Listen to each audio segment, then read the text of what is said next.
हरे कृष्णा कृष्णा कृष्णा हरे हरे, हरे राम राम राम हरे हरे।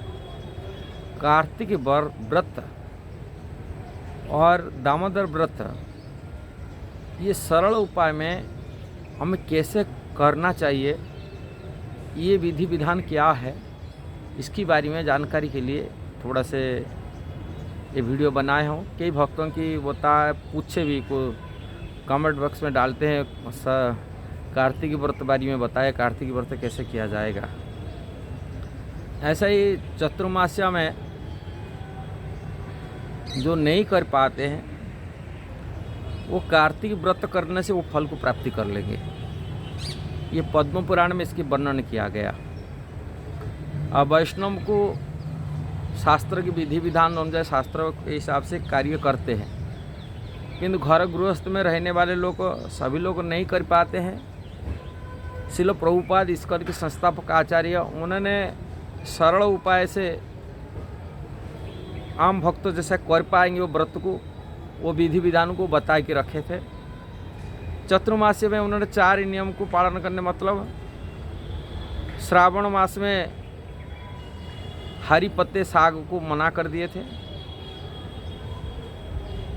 इसके बाद में भाद्र मास में दही छोड़ने के लिए कहे के रखे थे, आश्विन मास में दूध छोड़ने के लिए कहे, और कार्तिक मास में उड़द का दाल।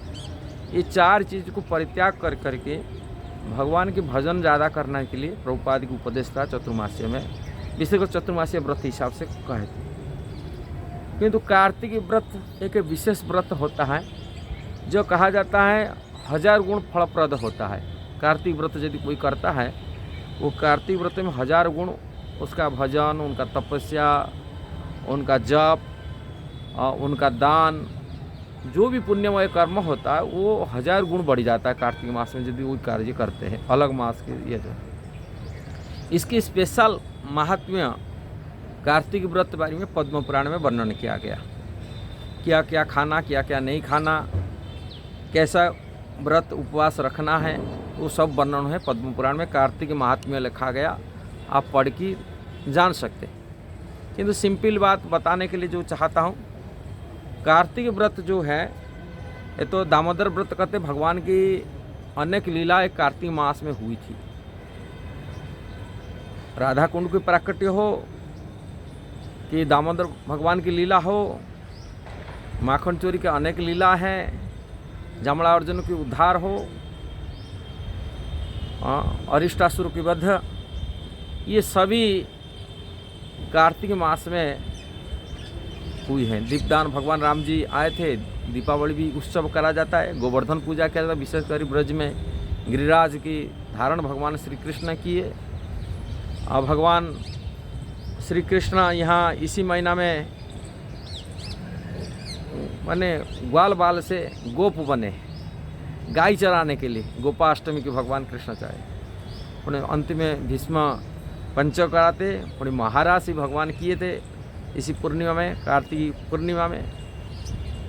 ये विशेष माने भगवान की लीला की महीना है। भगवान तरह तरह बहुत सारी लीला है एक कार्तिक मास दामोदर मास में, इसलिए दामोदर इसी कहते। भगवान उदर में भगवान रस्सी बंधा गया था, अब रोजना दामोदर भगवान के आराध्य कहा जाता है। ये मास में भगवान कृष्ण का विशेष लीला होने के नाते दामोदर भगवान की लीला के कारण से दामोदर भगवान को आराध्य ये नाम से ये महीना का नाम पड़ेगा दामोदर मास।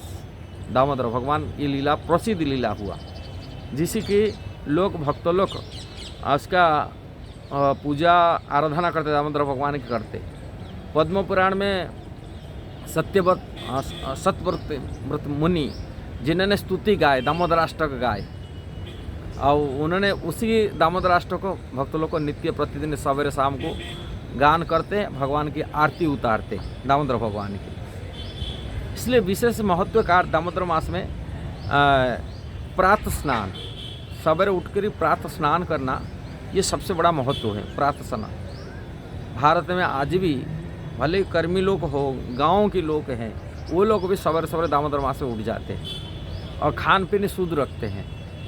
कोई तामसिक भोजन नहीं करते हैं, जिस प्रकार मांस मछली खाते, लहसुन प्याज सब छोड़ देते हैं। कार्तिक मास में निकले, कार्तिक मास में व्रत रखते हैं। और इसमें अभक्ष्य भक्षण निषेध करके दामोदर भगवान की प्रीति आरते हविषार्ण बहुत लोग करते, हविषार्ण खाते। कोई भक्त एक टाइम ही भोजन करते हैं, कई टाइम में रात को जमीन में सोते हैं और अधिक अधिक माला भी जप करते। विशेषकर दामोदराष्टक पाठ करते, नित्य प्रतिदिन सवेरे शाम को गोपी गीत पाठ करते। ऐसा ही भगवान की स्तुतियाँ भी अलग अलग भगवान की नित्य प्रतिदिन गान करते हैं। और तुलसी आराधना मध्य में इसमें महत्व दिया गया। सवेरे शाम को तुलसी महारानी की पूजा करना, पवित्र जल गंगा जी में हो, यमुना जी में हो, नित्य प्रतिदिन पवित्र जल में स्नान करते, सवेरे प्रातः स्नान करते हैं। बहुत सारे भक्त लोग वृंदावन में आते हैं इसी कारण से, दामोदर व्रत रखने के लिए, नित्य प्रतिदिन यमुना स्नान करके दामोदर भगवान की आराधना करने के लिए सवेरे सवेरे स्नान करके परिक्रमा करते हैं। माला जप करते हैं।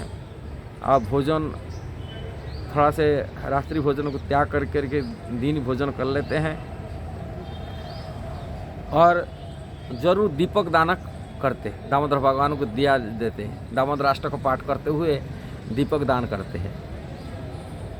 अब ये ज़्यादा जितना जो करेंगे वो इतना फायदा है ऐसे दामोदर व्रत में, किंतु जितना सक्षम हो शरीर के साथ देते हैं उसी हिसाब से भजन साधन करना चाहिए। जैसा ही भगवान के प्रीति के लिए भजन तो ज़्यादा माला करना सबसे बड़ा महत्वपूर्ण। साधुओं की संगति करना, भागवत श्रवण करना, नित्य दिन भगवान की कथा पढ़ना सुनना दामोदर मास में अधिकतर। भोजन में मध्य में खान पीन में शुद्धता रखना चाहिए। कोई ऐसा चीज़ नहीं खाने, जैसे गाजर हो, कोई चीज़ हो, अभक्ष्य भक्षण विशेष कर नहीं करना चाहिए।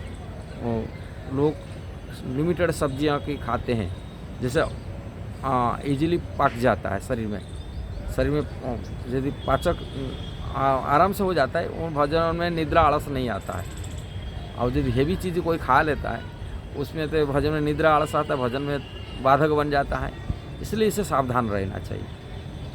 ये और नित्य प्रतिदिन दीपक दान, प्रातः स्नान, तुलसी जल दान, नित्य परिक्रमा, तुलसी परिक्रमा हो, भगवान की परिक्रमा हो, कि धाम परिक्रमा हो, ये करना चाहिए। और हरिनाम ज़्यादा से ज़्यादा करना चाहिए। और ये नियम बना के रखना है, नियम सेवा 1 महीना का करना चाहिए। यदि आपको अच्छा लगा जरूर इसको शेयर करना, सब्सक्राइब करना, लाइक कमेंट देना। हरे कृष्णा।